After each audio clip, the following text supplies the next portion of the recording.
Hello everybody, I'm going to talk about modding, 10 professional and 40k in this video. I've got other videos coming on about mental health, trauma, left and right politics and stuff like that as well. So that'll be later. Now I'm separating these because I know most of you are only interested in those two topics, and the other ones are more general, come up with people searching YouTube for my stuff. So I think of this one as a subscribers video, or those people that monitor my channel. Right, first of all, telling professional. It's been entirely positive, the response I've got from that so far. Technically, I wouldn't be being paid to be a modder, I'd be a developer. If I'm actually getting paid, as in I make a living from it, I'd go from being a modder to being a developer. Now this is my plan, right? I can't sell products if I'm making mods, because that's a breach of copyright, that's illegal. What I do instead is open a Patreon account and ask people to donate to me to help pay my bills so I can make mods for free. It's a weird business model, but it works, other people are doing it. So yeah, now the idea is I take a part-time job, or a job that does up to 30 hours work, get me bills paid, and that way I don't have to worry about any rules being broken, because I'll be able to do anything I like as long as I pay the tax, man, I'm fine. And then as these, I don't have to have an instant success either, because let's face it, right, the money will start rolling in whenever a successful game is released, which I make mods for. And it'll disappear when the game declines, so it'll be a bit of a roller coaster. It'll go up and down. I understand this. So it'll be a question of saving up money for the bad times and getting all the equipment replaced and updated, as fast as possible, so I can do all the things I want to do. So yeah, but it should start with a job that I can pay the bills with. Then I can start really taking the Patreon thing a bit more seriously. So if I go down that road there, do the Patreon thing, I could then slowly increase the funds coming in through Patreon, through encouraging donations and stuff, monthly donations, until eventually I'm getting so much I don't need the temporary job anymore, or the part-time job. I can just focus solely on doing what I like to do. And then that's when the fun starts, because it'll be 100% my job then. That'll be what I'll be doing for a living. You guys know I've got the skills to do it. You've seen me do it. It's not like I take 2 or 3 years to make one project. I can do a project in 3 months.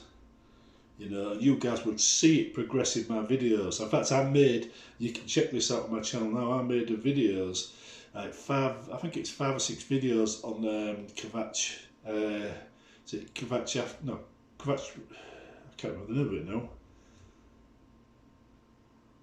now. The Kavach Rebirth, so I can't remember now. One of my Kavach videos, over a 6-week period, I went from nothing to the finished mod. 6 weeks. And I made a video each week, right, of it, so you can see it, how you see it develops, so people know I work fast. It's partly because I stick to achievable goals. I know what I can do. I don't try to do, I do all my research and experimenting when I first get the game, and then I'll do unique test projects, smaller mods, to learn a new trick, and then I'll make a big mod after I know that trick works. So yeah, I've got a system basically, and it all pays off. So yeah, so if I'd went that route and Patreon built up, over time, I could go from part-time work and Patreon to just Patreon to being a full-time developer in my own right, with a studio of my own. Maybe renting out a place, and office, and hire people to be secretaries and stuff like that. And they'll be looking back at this video thinking, God, what a naive. Seriously, it could happen. And just to give you an example, some of my mods got a million downloads easily, right, in the first couple of years of being released. And this is before I moved out of certain communities, right? And if you imagine 10% of that million wants to donate, and 10% of that 10% actually do, that would still be £10,000 a month. That is a bloody good wage for me. £10,000 a month, if 10,000 people donated £1 a month, every month. I mean, it's nothing to be sniffed at, but that's what we could be talking about. Even if only 10% of that 10% of that 10% done it, that is still £1,000 a month. You know, that still makes the part-time job plus the things worth keeping up. That would pay my bills at least if the part-time job failed at any point. So yeah, you know, it's a good idea. There's no doubt about it. It's a very good idea, and I really need to get my ass in gear and get going. So the Patreon link will probably end up going up soon when I get round to it, and I stop procrastinating. Trouble is, because of the events of last year, I'm a bit down and depressed right now, and depression means you don't want to do the things you like to do. It stops you from, it makes you procrastinate more. And I've never been a procrastinator. I like to get on with things. But yeah, it's, I don't know, I just don't want to sit on my ass doing nothing because I'm feeling sorry for myself. However, I have been getting back into all things. I'm actually playing Skyrim Special Edition right now without any mods installed, just to get a few more of the achievements. I think I'm one of the 1.6% of users that did the 1,000, you know, bounty in each of the 9 holds. In case you want to know, kill a guard, they'll respawn. £1,000 instantly, or 1,000 gold instantly. You know, you haven't harmed the game in any way. Just don't go back to that hold, because I get the impression that if you've got to have 1,000 gold in all 9 holds at the same time, at least that's what I think it is. It appears that way. Anyway, moving on, 40k. I've got a game coming up with a person who took me and let me sleep on the couch during the first lockdown. One of my support bubble people when I was homeless and that lot. You know, they let me stay. He plays Tau. We're playing 2,400 points, Tau versus Admech. Hopefully this weekend, and I've got to sort out the list for that today or tomorrow, because I'm running out of time to do it. But anyhow, he always loses the game in the deployment phase. Now there's a reason. I'll just explain briefly what happens, see if you can understand it and follow it. He who has the most guns pointing at you wins. Simple as that. Now you can put all your guns facing one particular flank, knowing you outgun him, because 100% of your guns are pointing at 1/3 of his guns, so you outgun him by 2/3 majority, you're going to win. Right?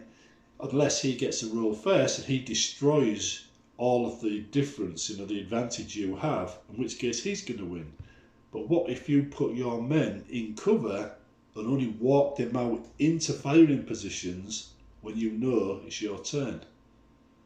Then he can't see it coming. He'll have no idea that you actually intend to move all your men into a shooting position on one turn and fire a lot off on one flank. And when you do that, you can wipe out an entire flank. That gives you a 1/3 advantage for the rest of the game. I do that to him every single time, and he falls for us every time because he tries to defend the whole line. So it's altered his strategies and deployments. At that particular level, it's a strategy. When you get down to individual units, it's a tactic. But yeah, usually moving your men into position from a hidden position or from a position that they can't guess where you're going to move to is the best way to do it, because you are advertising your intentions. All you've done is deploy your men in your half of the board. It's only when they all converge in one spot and shoot in one direction that they actually see the danger. So yeah, it's a very paper, scissors, rock thing. But if you go first, you get to do that first. If you don't go first, then you know, you're basically hiding until you can go first. So there's a simple tactic and stuff, you know, for turn 1, and it can give you a massive advantage for the rest of the game. Anyway, my Admech set is quite big. I don't know how many points I've got, 'cause I haven't added it up in 9th edition, so it's going to be quite fun. But I'm going to have to make some videos about that, or talk about the list and why I've chosen it and stuff. Oh yeah, on the topic of 40k videos, the chaos videos are proving to be unpopular. People are watching them. I did a few Raptor ones, I've done Demon Force ones. Nobody seemed to care about them. Thousand Sons they do. I think Admech's had a good response. So these minor factions are the ones that seem to attract people to this channel, not the major ones. The major ones seem to go elsewhere. Also, I've noticed that, you know, if you join chaos groups on Facebook, you know, the chaos basement groups, they tend to be a bit trollish, you know, and a bit, I'd say noisy in a nasty kind of way. Whereas when you join Admech or Thousand Sons, it's much more friendly. So I might just not mention chaos and just focus on Thousand Sons, Admech, that kind of thing. You know, individual faction groups that I know people like, which people enjoy playing. Because you don't play Thousand Sons to win, you play Thousand Sons because they're a good side and you like them. Because Thousand Sons are always struggling. They're never really a top flight side.